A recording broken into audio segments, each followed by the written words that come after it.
This thing is screwy.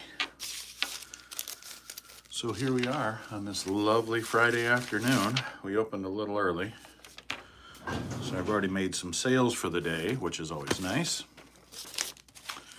And I'm wondering who will stop in to visit with us today. It's a Friday, so it should be pretty busy. Usually my busy days of the week vary, depending on what's going on in the rest of the world. If there's an event going on somewhere or whatever. Hopefully everyone out there in the wide world of Michigan's having a good day. Hopefully your Friday is going as you planned. No real announcements I've seen lately from the R.C. community or manufacturers now that we're dealing with the tariffs. I've had a lot of companies that have stopped shipping. My Chinese shippers have stopped shipping to the United States. You guys experiencing that in your towns or wherever you are? I know I'm dealing with that here in Michigan, and it's not very cool. Not only that, the tariffs are also biting into sales. And you know what? Some of these stupid distributors are talking. They want to lower our MAP pricing, which is our minimum advertised pricing. They say you can lower your MAP pricing, and that will generate more sales for you. We're not going to lower our pricing, what we sell it to you for, so you can't make more money, and then keep the MAP pricing the same, but we'll let you sell it for less. So we'll let you take the loss.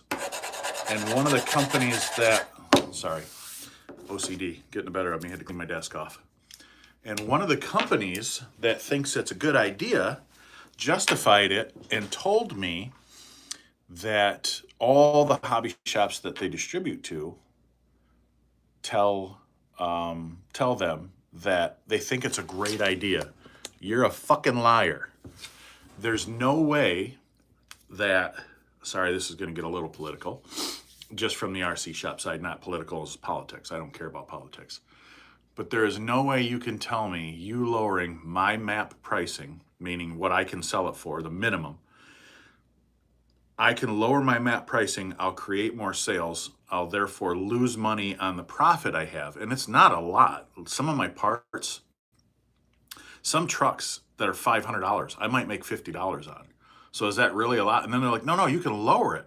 Well, what am I going to lower it to? You want me to just order it for people and give it to them at cost? You know what I mean? It doesn't make any sense. So this distributor told me, well, hobby shops have been messaging me and emailing me and telling me it's great that we can lower the MAP pricing, the minimum advertised pricing. You'll generate more sales. You'll draw more customers into your store. Okay, so I'm cutting into my profit, but you as a distributor aren't willing to cut into your own profit to help us as brick and mortar stores, the ones who founded your business and your sales before the internet. You're not willing to drop your prices so we can at least pull in the same percentages that we're pulling in if we lower our MAP pricing. Like, let's say it's 10% on this ink pen. Do I play with crazy cars? I don't know what that means. I mess with all RC vehicles. Like I've got a bunch of crawlers behind me. I've got my XRT over there, and I've got my X-Max in the other room and some other stuff, some short course trucks and stuff. But anyway, so these advertisers, yeah, that's what all the stuff behind me is. It's all RC. These distributors rather are telling us you can sell below MAP pricing. So we sell below MAP pricing, which cuts into our profit that we're not pulling in a whole lot of profit to begin with. And then they tell us that we should be thankful that they're letting us sell below MAP pricing. I'll give you a clue right now, distributors, RC distributors. If you don't think that hobby shops are already going below minimum advertised pricing just so they can make a sale to a customer that you also sell to on your Amazon page, you're out of your fucking mind. If you eat socks and your favorite number in the alphabet is purple, how many waffles are you going to put in the toilet? 7. So these distributors like Horizon Hobbies, RC 4-wheel drive, Trial, and several others, they sell on Amazon. So they have an Amazon store. They'll sell their products cheaper than I can sell in store. And then when they sell their products for cheaper than I can sell here, they wonder why I'm mad when I send my distributor or my sales rep a message, an email saying, "Hey man, what's going on with this?" And he tells me, "Oh, you can sell it cheaper too." I'm like, "You're already cutting my throat. You're giving people free shipping. You're giving people the opportunity to buy it for less of a price, and then that sometimes lesser price is lower than what I can distribute, or I'm sorry, what I can buy it from the distributor for." So it's like, at what point does it make sense for me as a business to keep my doors open and sell RC product? Well, obviously there's one reason: for the love of RC, for the enjoyment of being able to deal with customers and help them with their problems and resolve their issues that they might have. But these distributors are out of their minds. They're absolutely lost it. All the major RC distributors who has decided to buy up everybody, all the smaller companies, and then they sell online and they sell on eBay and they sell on Amazon. And then when we go to buy the products from them, we can't get the same price. So sometimes it's better for us to buy their products off Amazon and get them cheaper than what we can even buy them from them. So it's one of those situations that hobby shops and small brick and mortar business need you guys. We need all you guys that are into the hobby, that buy RC vehicles and buy RC vehicle parts, to stop going to Amazon, stop going to eBay. I mean, Marketplace is fine if you buy a bunch of stuff from the used market. That's awesome, because there's a lot of really great stuff on the used market. But stop buying your stuff from Amazon. Stop. And a lot of times, if I can match the prices on some of this stuff, I will, just to make a sale, just to get the products out of here. I don't know. Guys, honestly, I feel like it's the end of brick and mortar. Over the next, probably, I'd say 10 years, you will not find a brick and mortar hobby shop in a lot of states, because it's just not worth it for us to keep our doors open, to keep renting or paying for these buildings. Some of the people that own their own hobby shops that have been around for decades, it's just not worth it for us to continue paying the mortgage on a building when all of our customers are encouraged by our distributors, the people that supply us with product, to go online and buy it. It doesn't make any sense. So I don't know. That's end of my rant, boys and girls. Sorry, I didn't mean to, have you tune in and see me complain about a bunch of RC industry nonsense that doesn't have anything to do with you as a collector, a builder, a buyer, a basher. It's just one of those things that's been eating at me for a while. Yeah, and see, that's the thing, is I like talking to my customers. I had a customer come in the other day. He bought an RC car from me a while back, and he come in and his radio and receiver wasn't working. He just had a simple Traxxas Rustler. I don't sell Traxxas, but I sell support parts, and it was a used car I had here. I sold him a Rustler, a used Rustler, for I think $200 for a brushless truck. Ready to run, everything was golden. He got home and he couldn't get the radio to bind with the receiver. He was like, "Man, I don't know what's going on." So I messed with it, and I couldn't get it to bind to the receiver.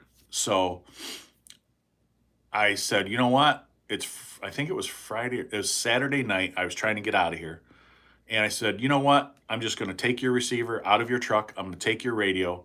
I'm going to pull one of my FlySky 2-channel radios, not a overly priced radio, but a cheaper radio. I pulled a brand new radio off the shelf that was already bound to its receiver, put it in his truck, got it ready to go, plugged it all in, tested it, made sure everything worked, put his batteries in his radio, sent him out the door with a brand new radio from my inventory for nothing. I didn't charge him a dime. You're not going to get that kind of treatment if you go to online. Like, I had a guy come in here just today. He bought some stuff from me earlier today. Sorry, I keep checking my cameras. Make sure I don't have a customer out front. I had a guy come in just today. He bought some RC stuff from me, and he said, "Man, you've got everything I need on your walls." And this is my office, so this is all my junk.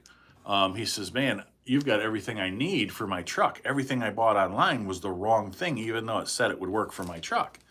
I was like, well, that happens sometimes. I says, well, how did you resolve that situation? He said, I just had to send everything back because the company I tried to contact, they wouldn't talk to me about it. They just said, send it back. Okay, cool. So you bought a product that you had to wait. We'll say you had to wait 2 days for. No big deal. You bought a product that you had to wait 2 days for. You put it on your credit card because you obviously can't pay cash. When customers come in here and pay cash, I give them a little bit of a price break if I have the opportunity to, or I can take some of the taxes off or something like that. And then if they come in here, I'm sorry, they buy online, so they've got 2 days in waiting for a part versus coming in and get it from a local hobby shop. They've got a credit card that they use. Now they're paying interest on this credit card. They've had this part for, we'll say, a week. And the part didn't work. They tried to make it work. They couldn't get around to it. They work a real job during the day. This customer does.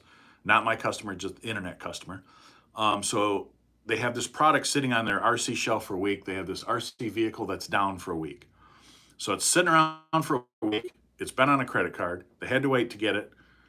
Now they realize they can't use it. Now they email the company and say, hey, I've got this part that doesn't work. You sent me the wrong one. You said it would work, and it doesn't. So then they have to wait for those emails back and forth. So we'll say it's another 3 days. And a customer finally says, you know what, just send it back. So, okay, now they're roughly 2 weeks into buying an RC product, plus the interest on their credit card that they had to use. They're 2 weeks out on this product that doesn't work. Now they've got to wait till they have time off of their work and between getting their kids to school and practice for whatever games they're involved in to rebox it and drop it off somewhere to get it mailed back. So now you're about 2.5 to 4 weeks with a product sitting in your hand you can't use versus walking into a hobby shop, even if you buy the wrong product, walking into a hobby shop, paying cash, getting a percentage off, coming back to the hobby shop saying, hey, I bought the wrong part. Let's say I don't have any influence. They come in, grab it off the wall and buy it. They think it works. Because if I have influence, I'll tell them if it's going to work or not. If I know, if I don't know, I'll tell them I don't know. Don't open it when you get home. See if it'll work. If it don't work, if it don't line up or whatever it may be, bring it back and we'll exchange it. Or I can give you your money back right now. So they literally could take that truck, bring it with them, buy a product off the shelf. If it doesn't work in my lobby or at my service counter out front, we can see if it works. If it doesn't work, we can either return it or we can swap it out for the right part. And by the time they leave, or within a day or two, they can make sure they have the right product. It fits their truck. They got a better price on it. They got service with it. So for all you guys that are shopping online, you're not doing yourselves any favors, because as brick and mortar businesses, all of them, every single one in your neighborhood. And I have people all the time that tell me, well, I don't have a hobby shop in my area. That's because enough of the RC community didn't support it. So that's the thing. That's the kicker, is if you have a business in your area, support it. But anyway, back to this situation. So when you come into a hobby shop, you expect, and I know there's hobby shops in town. We have hobby shops here in Grand Rapids that the people that work behind the counters, they don't know anything. They're just a kid or a younger adult that's trying to make a paycheck to pay rent. In this economy, that's what they're left with. They can't worry about getting a job that they want. They have to worry about getting a job they can get. And I understand that. But so I have people that'll come in here all the time from other hobby shops that'll tell me, they're like, yeah, man, I went to this local hobby shop and the guy looked at me like I was speaking in a foreign tongue when I asked him for a part for this truck or that truck, whatever they may be. Doesn't matter. So I get it. You know, sometimes you're going to walk into a store that doesn't have what you need. And if they do have what you need, the service behind the counter doesn't know how to help you. So I understand that. But still, if that brick and mortar situation wasn't there, you couldn't even walk into that business and say, hey, I need a part for this vehicle. Do you have it? I did all the research. I looked online. I need part number 1, 2, 3, 4. They look at you and they don't know anything, but they say, well, our parts for that brand of vehicle are over there. You walk over there, you're like, I need part 1, 2, 3, 4. You go through their parts list. Oh, look, they have part 1, 2, 3, 4. You buy it, you go home, you assemble your truck, you're back up and running. Versus the internet, you buy it. If it's the right part, hopefully, good, awesome. But you're still putting it on a credit card. You still have to wait for it to show up. And then the other side of that is if it doesn't work, you have to repackage it. Some manufacturers won't take certain products back that you buy from them on the internet, or they're going to give you such a hard time that it's near impossible for them to let you return it for anything more than maybe an in-store credit. I don't want in-store credit when I return a faulty product or when I return the wrong product. I didn't take it out and beat on it, so don't give me half of my money back as a credit to buy more stuff from you, especially if the customer service was bad. I don't want to deal with you anyway. So that's part of it. And that's why people need to support their local hobby shops, their local businesses, their brick and mortar stores. Because if you don't support brick and mortar, it's going to go the way of the dinosaur. And let's face it, all of us are responsible and don't have anyone that we can blame. Sorry, I got to plug this in. We don't have anyone that we can blame but ourselves. So, and I'm guilty of it too. Oh geez, plugging in a stupid charger.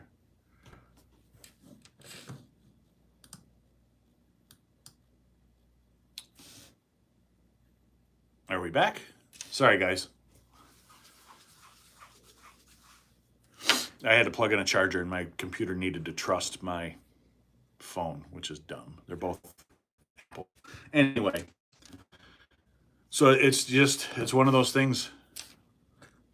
We need to support brick and mortar stores. Otherwise, we're all going to lose out in the end. It's all going to revolve around us being stuck having to be loyal to those that don't treat us with respect and don't look out for us like they should. Because if we're giving a company our money for their products that we don't need, especially RC, let's be real.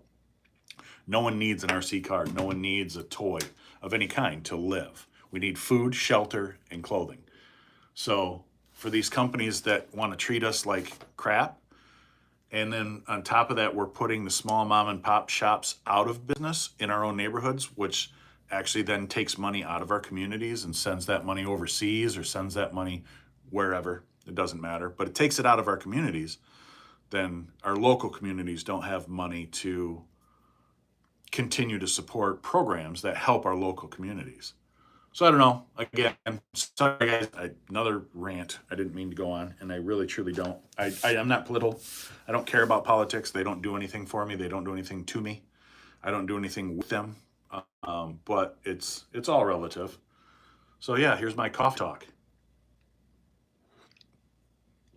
I got to figure out a way to get this to come in a little bit better. Huh. Okay. Sorry.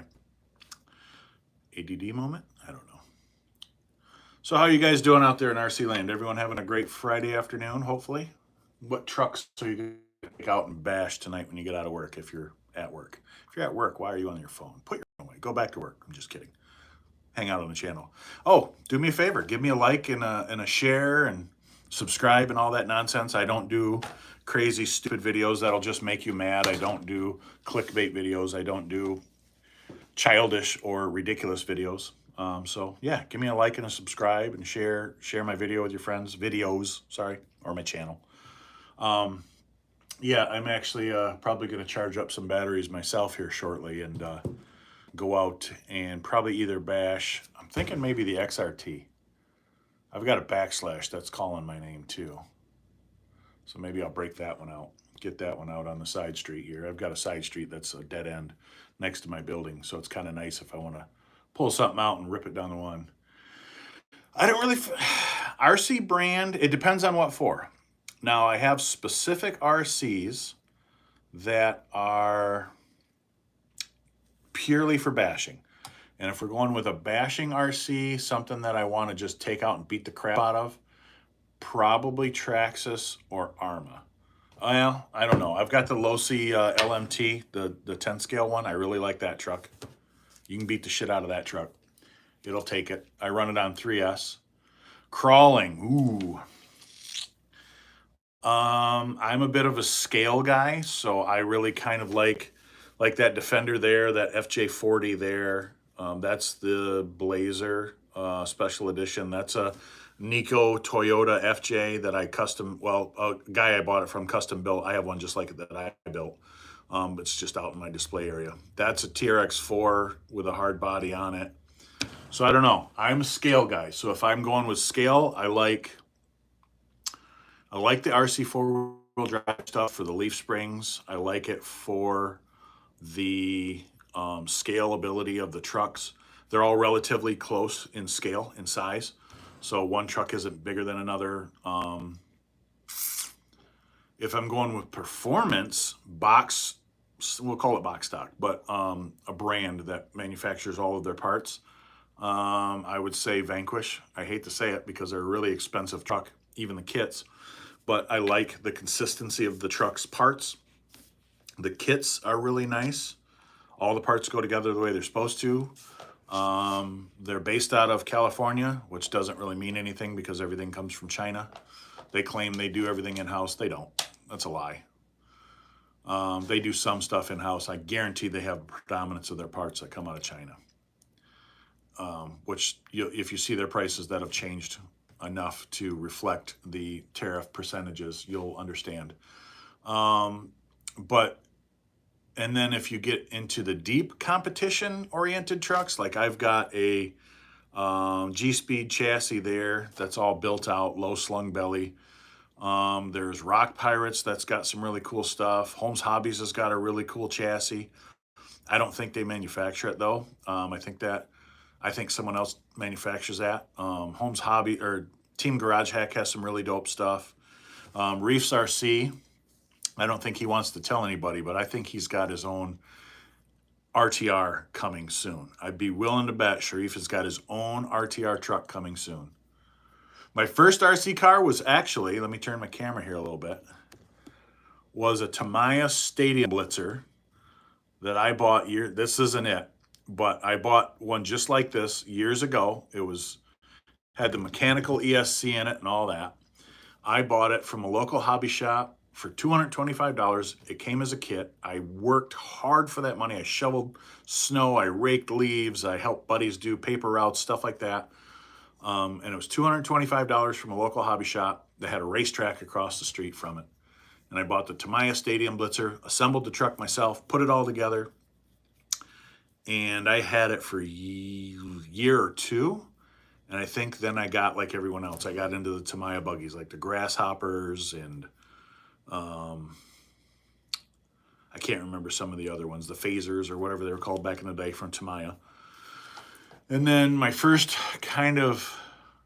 and then I got out of it for a few years because that was back when I was probably 14 or 15, maybe 16, somewhere in there. And then I got out of it for a while because I discovered girls and fast cars and motorcycles. And then I got back into it in like 99, I think, 98, 99. And I got heavily into nitro. So I had 14 or 15 T-Maxes at one time. I had an E-Max. I had 7 short course buggies, race buggies.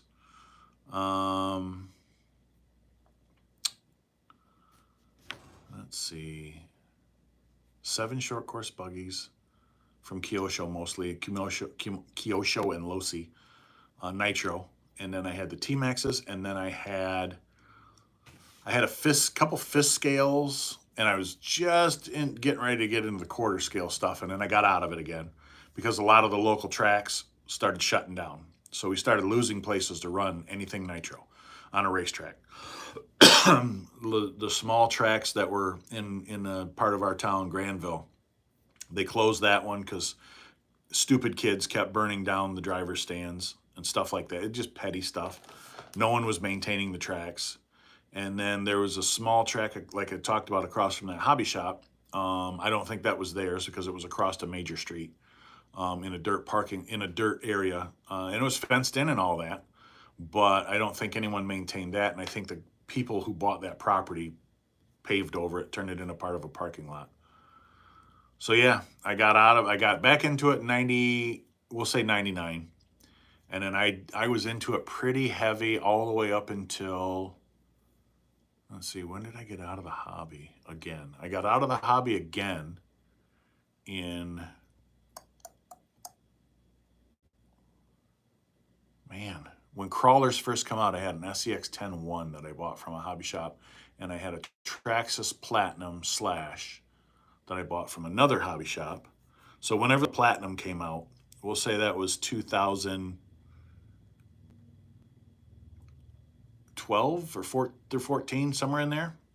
So I bought the Slash, upgraded the heck out of it, discovered racing, and I bought the crawler from a hobby shop, the one that had the hobby shop that had the racetrack across the street from it. It was way overpriced, put together poorly. The guy soaked me for way too much money for the truck, but I did say, put a price on it and I'll pay it. So that was on me. And I've been in it ever since. So I've been in and out of it since probably, we'll say 16 years old, with a period, a breather period in between a couple times of, we'll say 4 or 5 years. And I'm 51 this summer. So been into the hobby for a really long time. And then I got into all sorts of other ventures of the hobby. I've got into planes. Bought a helicopter, tried flying that. We realized I suck at flying, so I gave that up. TRX4 Sport. Yeah, I've had the sports. I always needed this is the first TRX4 I bought that came into the hobby shop that had the racetrack across from it. It's closed now. This was the first TRX4 Sport I could get my hands on in Grand Rapids. And or TRX4, not Sport. It was the first TRX4 I bought because I needed the locking, unlocking diffs. I needed the 2-speed transmission because if it had it, I'm one of those people that I spend too much money on my toys, way too much. Slash, I had the Platinum 4-wheel drive because I can't drive 2-wheel drive to save my life. I just spin in circles. Minimax and a Teton. I've never been able to get behind the 16th scale stuff. My wife bought me that Revo up there, if you can see it. That's one of the 16th scale cars. And I've turned that thing brushless and RPM'd it out and did all kinds of crazy stuff with it. But the little ones just don't do it for me. I've got a bunch of the TRX4Ms, the SCX24 stuff, the Mias racing trucks, the little 24 scale ones, 18 scale ones. I got into those, tried to get into those. I bought a bunch of them. I built like 10 of them in a period of 3 or 4 months. And then after a while, most of them are in my used display case right now for sale.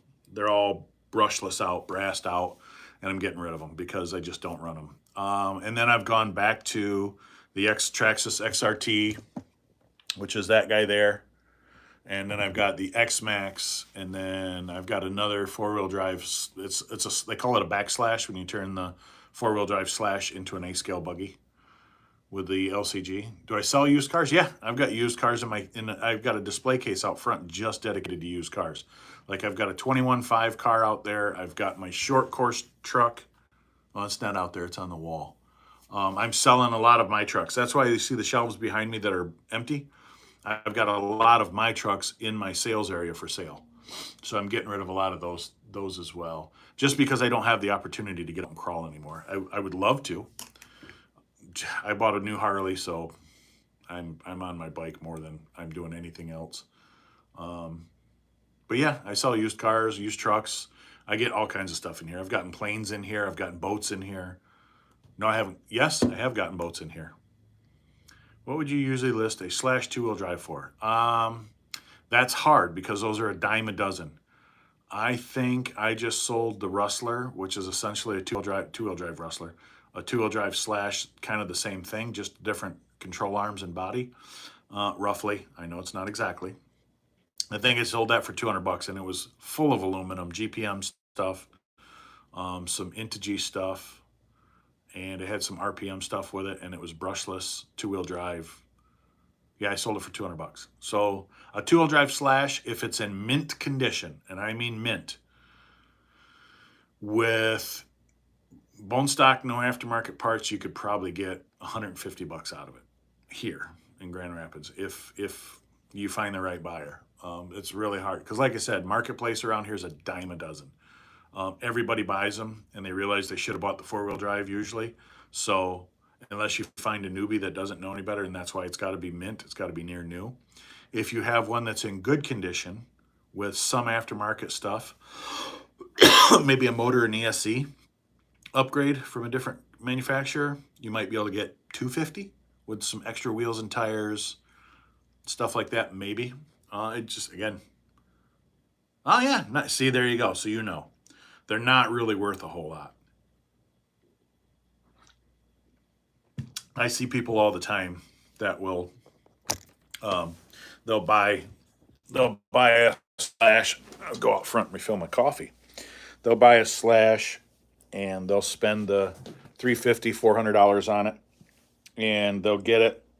They'll upgrade the beans out of it, and then after they upgrade it, they will put it up for sale when they want the four-wheel drive one. So here's some of my crap. I've got the Capo Racing all metal truck there. There's another Capo Racing truck there. There's the RC four-wheel drive Blazer, another one. There's a, what is that? That's the Vanquish Origin build. It's not a Vanquish Origin. I just built it. All the Vanquish Origin parts. That is a RC Fun. RC Fun or RC Run, one of the two. And then over here we've got my four-wheel drive Team Durango truck. Got my table full of trucks on display in my sales area here. My two Traxxas Summits over there.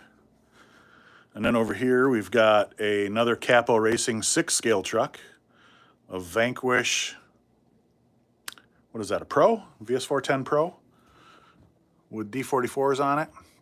And then we got an RC four-wheel drive 4Runner, another Vanquish VS410 Pro with black Curry axles on it. Then we've got a 100% custom hard body from MFab off of the Facebook group that disappeared during COVID. That's all 3D printed hard body with Toyota wheels on it and actual Toyota OEM paint. And then we've got another Toyota FJ. And then, as I said, we got my Summits, a bone stock one, and then a heavily upgraded one. So yeah, I've got a bunch of really cool trucks. And then my Deadpool collection, all that crap I've got on the walls. All right, put you guys down here. Got to top off my coffee. I did say we were coming to you with coffee. Whoa, whoa, whoa, whoa. Let's not do that. Coming to you over a cup of coffee. And this is probably the last of it for the day. I need to have the jitters. Normally I got Doggo with me. She's not with me today. But the bike's out there. So used display case. Here's the one that you were asking about. That's all my used, a lot of my used stuff. I have more stuff I put in there. So I do alternate. We've got a Pro Moto up there and an old HPI. Here's my 21.5 car there. Some of my TRX4Ms that are heavily upgraded. Got a Kyosho Mini Z 4x4 in there. So yeah, we do a little bit of that stuff. And then we also sell airsoft. So nothing real, YouTube. You don't need to ban my channel because I'm talking about guns. They're toys. We got some gear, some scopes and red dots and all that type of crap. And then some of the pistols. Again, these are toy guns. They have the orange tips on them. They shoot little plastic BBs. They cannot be converted to fire live ammo. So yeah, that's some of our stuff we've got going on there. Let's see. See where I can put you guys down and go back to dinking around. So I'm not in my office. Oh, there we go. That's better. I got a big old forehead, don't I? So there. Now I'm coming to you guys from my lobby of the hobby shop. So yeah, just a little side note for all you guys that have been through here and watched the video here and there. Support your local hobby shop. Buy local, support local. It's only going to benefit all of us in the long run when we buy local stuff. It's hard for some people to buy local because you'll be enticed by those those deals on the internet. But remember, those deals when you're spending a credit card, they're not that much of a deal when you're paying on that credit card 24.99% interest. Unless you're one of those lucky people that pay off your credit card every month, which you're not. You're not all of us. We're not like that. Let's not pretend. So if you're not paying off that internet credit card purchase that you made, then you're paying 24 to 34% interest on that credit card, on that deal you got. So that deal goes up 24% every month that you don't pay that credit card off. So are you really getting a deal at that point, or are you just fooling yourself into thinking you're getting a deal? Again, buy local. Let's see, I had enough sugar and creamer in there? Yeah.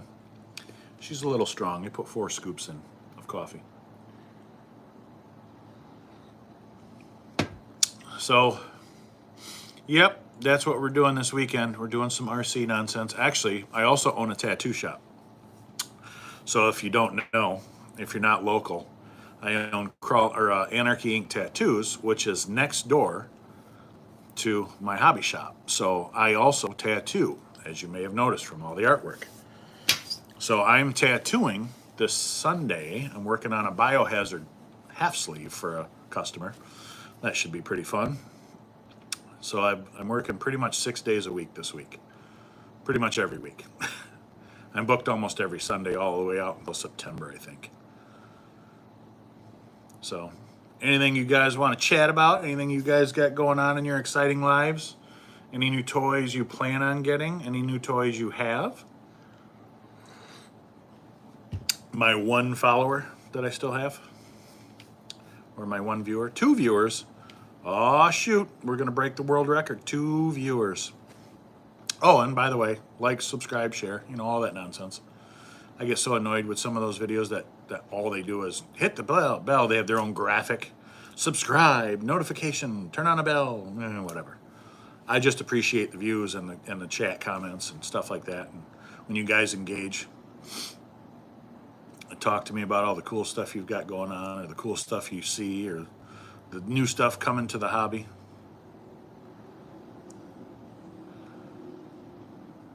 I enjoy more of the conversation. Oh, another thing you can do too is go over to our Facebook page, Crawler Space RC LLC on Facebook, and give us a follow on there.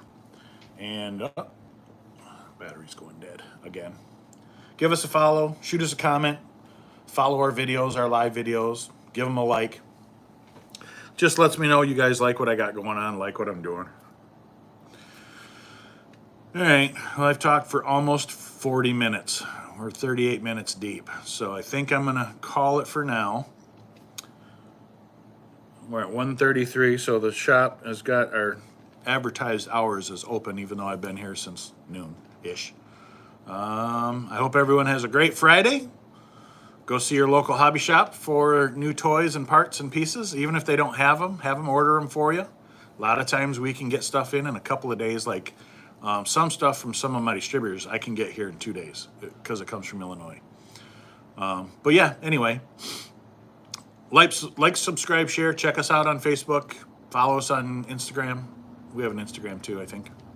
I'm not very up on that. And stay safe. You have a great day too, countryman. See you, brother. Take it easy, boys and girls. All right, now I got to figure out how to end this. Is there a little X up here I hit? Probably.